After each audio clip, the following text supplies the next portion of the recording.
হাসরের ময়দানে যে আল্লাহর ছায়া ছাড়া কোনো ছায়া থাকবে না। যিনি আমাদের মালিক, রিজিক দাতা, পালন কর্তা, মৃত্যু ঘটানোর মালিক, জন্ম দেওয়ার মালিক, সমস্ত ক্ষমতার মালিক যিনি আল্লাহ, সেই আল্লাহ রাব্বুল আলামিনের দরবারে আমরা শুকরিয়া আদায় করি। পৃথিবীর জমিনে আল্লাহ রাব্বুল আলামিন আমাদের নবী হিসাবে পাঠিয়েছেন। পৃথিবীর জমিনে সর্বশ্রেষ্ঠ নিয়ামত ঈমান, যে ঈমান না থাকলে পৃথিবীর আমাদের চামান্ডতম আল্লাহর কাছে দাম নাই। পৃথিবীর জমিনে সব কিছু আমরা অর্জন করে ফেলবো, ব্যবসায় আমরা কোটি কোটি টাকা উপার্জন করে ফেলবো, আমরা বাড়ি গাড়ি তৈরি করে ফেলবো, আমার সন্তান হবে, ব্যবসা বাণিজ্য হবে, কিন্তু আল্লাহ রাব্বুল আলামিনের কাছে এটার কোনো দাম নাই যদি আমার কাছে ঈমানের দৌলত না থাকে।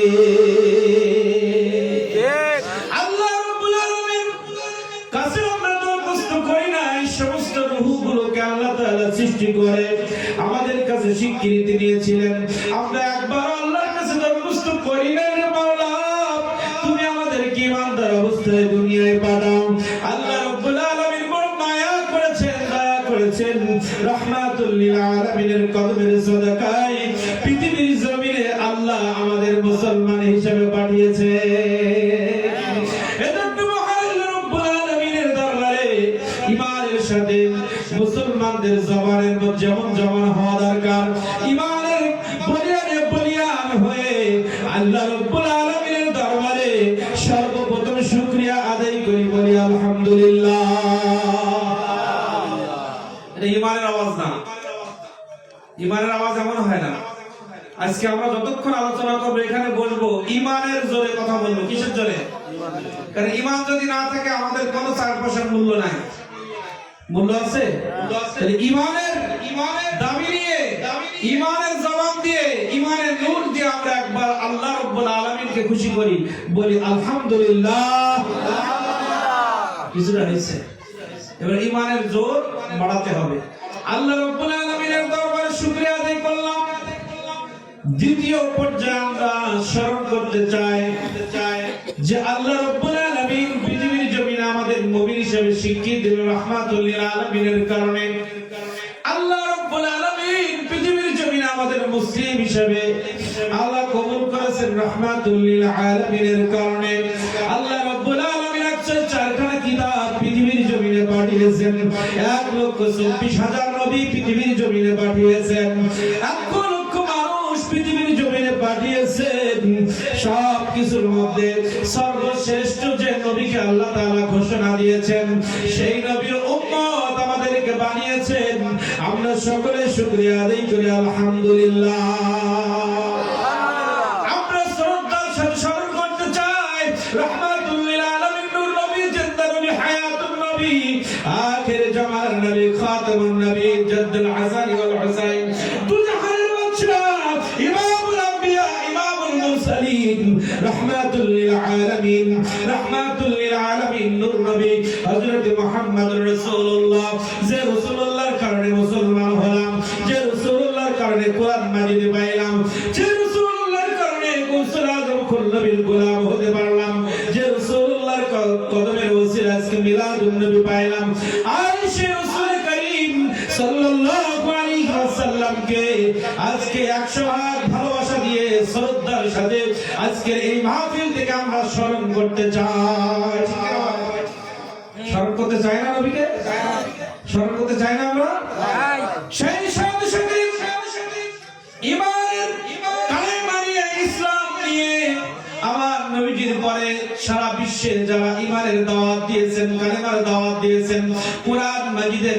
বয়ান করেছেন, আমাদের ঈমানটাকে মজবুত রাখার জন্য জীবন বাজি রেখে কিতাব লিখেছেন, ঈমান মজবুত রাখার জন্য, আমাদেরকে বাঁচানোর জন্য আমার রাসূল করিম সাল্লাল্লাহু আলাইহি ওয়াসাল্লামের রেখে যাওয়া কোরআন মাজিদ, আমার নবীজির রেখে যাওয়া ইসলাম, আমার নবীজির রেখে যাওয়া লক্ষ লক্ষ সুন্নাত, আমার নবীজির রেখে যাওয়া এই পৃথিবীর জমিনে ইসলামটাকে জিন্দা করে রাখার জন্য, আমাদেরকে ঈমানদার হিসেবে পৃথিবীতে স্বীকৃতি দেওয়ার জন্য লক্ষ লক্ষ সাহাবায়ে কেরাম, তাবিঈন کرام তাদের লেখনীর মাধ্যমে কিতাব লেখার মাধ্যমে তাদের বক্তৃতার মাধ্যমে পরিশ্রমের মাধ্যমে যে ইসলামকে আমাদের পর্যন্ত পৌঁছায় দিয়েছে আজকে এই মিলাদুন নবীর অনুষ্ঠান থেকে ওই সমস্ত সাহাবায়ে কেরামদেরকে শ্রদ্ধার সাথে স্মরণ করতে চাই ঠিক কি না বলেন সেই সাথে সাথে তাবিঈন তাবিঈন খোলাফা রাশিদিন মুস্তাহিদিন সালফ সালেহিন মুফাসসিরে کرام মুহাদ্দিসে کرام ফুকাহায়ে کرام শুহাদায়ে کرام যারা ইসলামের জন্য দ্বীনের জন্য কাজ করেছেন তাদেরকে আজকে আমরা শ্রদ্ধার সাথে স্মরণ করতে চাই সেই সাথে সাথে এই বাংলার জমিনে যে সমস্ত আউলিয়া کرام ইসলাম নিয়ে এসেছিলেন যে আউলিয়া کرامের কদমের সাদাকায় যে আউলিয়া کرامের লিখনের মাধ্যমে বক্তব্যের মাধ্যমে জীবন বাজি রেখে ইসলাম প্রচার করেছেন যে আউলিয়া کرامের কারণে আজকে আমরা এখনো পর্যন্ত মিলাদুন নবী নামক নিয়ামত পেলাম যে আউলিয়া کرامের মেহনতের কারণে মুসলিম হতে পারলাম যে আউলিয়া کرامের কারণে আজকে আমরা মসজিদ পেলাম যে আউলিয়া کرامের পরিশ্রমের কারণে আজকে মাদ্রাসা নামক মাদ্রাসা পাইলাম যে আউলিয়া کرامের পরিশ্রমের কারণে আজকে আমরা ইমানদার হিসেবে আল্লাহ রাব্বুল আলামিনের দরবারে স্বীকৃতি লাভ করলাম সমস্ত আউলিয়া کرامকে আজকে এই মাহফিল থেকে আমরা শ্রদ্ধার সাথে স্মরণ করতে চাই ঠিক কি না বলেন ঠিকঠাক বলেন একটু সব থেকে সুবহানাল্লাহ ঠিকঠাক বেশি একটু বলো যখন বলবো ঠিক তখন ঠিক যখন বলবো সুবহানাল্লাহ তখন সুবহানাল্লাহ যখন আলহামদুলিল্লাহ তখন আলহামদুলিল্লাহ বিশেষ করে আমরা সাতক্ষীরার জমিনের মানুষ গুনাগারকাটির জমিনের মানুষ আমরা আমাদের প্রাণ ভরা শ্রদ্ধা ভালোবাসা নিবেদন করছি আজকে এই মাহফিল থেকে আমার গৌসুল আজম খুলনবী রাহমাতুল্লাহ আলাইহি এই জামানা এই জগৎটা এই এলাকাটা এই ভূখণ্ডটা ছিল বন জঙ্গল এই ভূমিটা ছিল মুশরিকদের হাতের ভিতরে ছিল তাদের আন্ডারে ছিল আল্লাহ বলে ডাকার মানুষগুলো পাওয়া যাইতো না এমন একটি সময় আমার গৌসুল আজম খুলনবী রাহমাতুল্লাহ আলাইহি দিল্লির জমিন থেকে বেলায়েতের নূর নিয়ে বাংলার জমিনে এসে জীবন বাজি রেখে যখন এই বাংলার জমিনে এসে ইসলামের কায়েম করেছেন কালেমার দাওয়াত দিয়েছেন নামাজের দাওয়াত দিয়েছেন আমরা তো দেখি নাই শুনেছি উস্তাদের কাছ থেকে অনেক কাফের বেঈমানরা আমার গৌসুল আজম খুলনবীকে হত্যা করার ষড়যন্ত্র করেছিল আমার গৌসুল আজম খুলনবীকে আজকে আমরা মন খুলে কথা বলি নামাজের বিরুদ্ধে নামাজের পক্ষে কথা বলি যাকাতের পক্ষে কথা বলি মানুষকে কোরআন মাজিদের কথা শোনাই কেউ বাধা দেয় না কিন্তু এমন একটি সময় আমার গৌসুল আজম খুলনবী রাহমাতুল্লাহ এই জমিনের মধ্যে তশরীফ এনেছিলেন অনেক বাধা বিপত্তিকে উপেক্ষা করে জীবনের ঝুঁকি নিয়ে ইসলামকে এই গুনাহগারকারীর জমিনে কায়েম করেছেন মাদ্রাসা প্রতিষ্ঠা করেছেন মসজিদ প্রতিষ্ঠা করেছেন জান্নাতে কবরে হাসরে পার হওয়ার জন্য কবরের আযাব থেকে মুক্তির জন্য কিয়ামতের কঠিন ময়দানে সবাই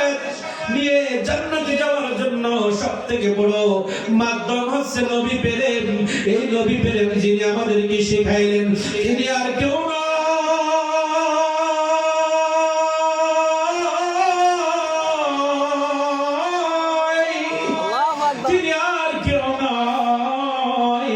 তিনি হচ্ছেন আমাদের গৌসুল আজম খুলনবী শাহ আব্দুল আজিজ খুলনবী রাহমাতুল্লাহ আলাইহি আমার নবীজি 1500 বছর আগে তার জীবন দশায় যখন ইসলাম প্রতিষ্ঠা হয়েছে একটা আয়াতের মাধ্যমে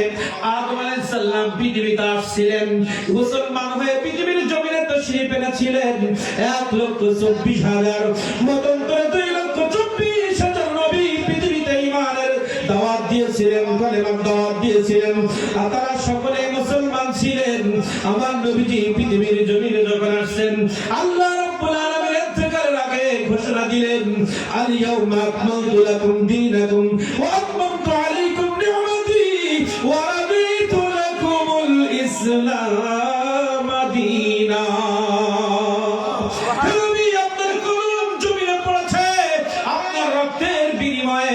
আপনার জীবনের বিনিময়ে আপনার ইসলাম প্রচারে আমার প্রতি শ্রদ্ধা ভালোবাসায় আমি আল্লাহ আপনার প্রতি এত রাজি হয়ে গেছি এত খুশি হয়ে গেছি আজকে আপনার জীবন দশায় যেটা আমি আদম আলাইহিস সালামকে দেই আমি মুসাকে দেই নাই, আমি ঈসাকে দেই নাই, নূহকে দেই নাই, লূতকে দেই নাই, ইব্রাহিম ইসমাঈল কাউকে দেই নাই। যে ঘোষণা আমি মুহাম্মদুর রাসূলুল্লাহ আপনাকে দিচ্ছি সেটা হচ্ছে আল-ইয়াওমা আকমালতু লাকুম দীনাকুম ওয়া আতমামতু আলাইকুম নি'মাতি ওয়া রাদিতু লাকুম আল-ইসলাম দীনা। আমি ঘোষণা দিলাম আপনি নবী মুহাম্মদুর রাসূলুল্লাহর কদমের সাদাকায় আজকে দিন ইসলাম পরিপূর্ণ হয়েছে। সেই নবীর ঘোষণা আমি পৃথিবীর থেকে চলে যাব, ফিতনা আমার নবীর জামানাত থেকে শুরু হয়েছে। আমার নবীজি ঘোষণা দিয়েছেন কিয়ামতের আগ পর্যন্ত আমাকে বিশ্বাস করা মুসলমান, আল্লাহর প্রতি ঈমান আনা মুসলমান গুলো বিভিন্ন দলে শয়তানের কুমন্ত্রণায় অর্থের গরম দেখাতে গিয়ে, ইলমের বড়াই করতে গিয়ে, ক্ষমতার লোভে, অর্থের লোভে, জ্ঞানের অহংকারের কারণে কিছু কিছু ব্যক্তি পৃথিবীর জমিনে আসবে যারা শুধু কোরআন মানবে, হাদিস মানবে না। আবার এমন কিছু গ্রুপ বের হবে যারা হাদিস মানবে, কোরআন মানবে না। কেউ বলবে আমরা আহলে কোরআন, কেউ বলবে আমরা আহলে হাদিস, কেউ হবে লামুজাব, কেউ হবে বিভিন্ন দলে তারা বিভক্ত হয়ে যাবে, বিভিন্ন ফিরকার মধ্যে তারা চলে যাবে, বিভিন্ন ফিরকা তারা সমাজের মধ্যে তৈরি করবে। এই ফিরকার মধ্যে একটি মাত্র দল যারা আমার সাথে জান্নাতে যাইবে, আমি নবী ঘোষণা দিয়ে গেলাম সেই দলটির নাম আহলে সুন্নাত ওয়াল জামাত। বাংলার জমিনে যারা ইসলাম প্রচার করে সবাই আহলে সুন্নাত ওয়াল জামাতের ব্যানারে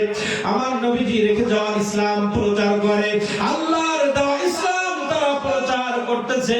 আমার নবীজি ঘোষণা দিয়েছেন আহলে সুন্নাত ওয়াল জামাতের আকীদার মধ্যে তুমি যদি না থাকো, তোমার ঈমানের ভিতরে আহলে সুন্নাত ওয়াল জামাত যদি না থাকে, ওই ঈমান দিয়ে, ওই নামাজ দিয়ে, ওই ইসলাম দিয়ে তুমি কোনদিন কালেও জান্নাত পাইবা না।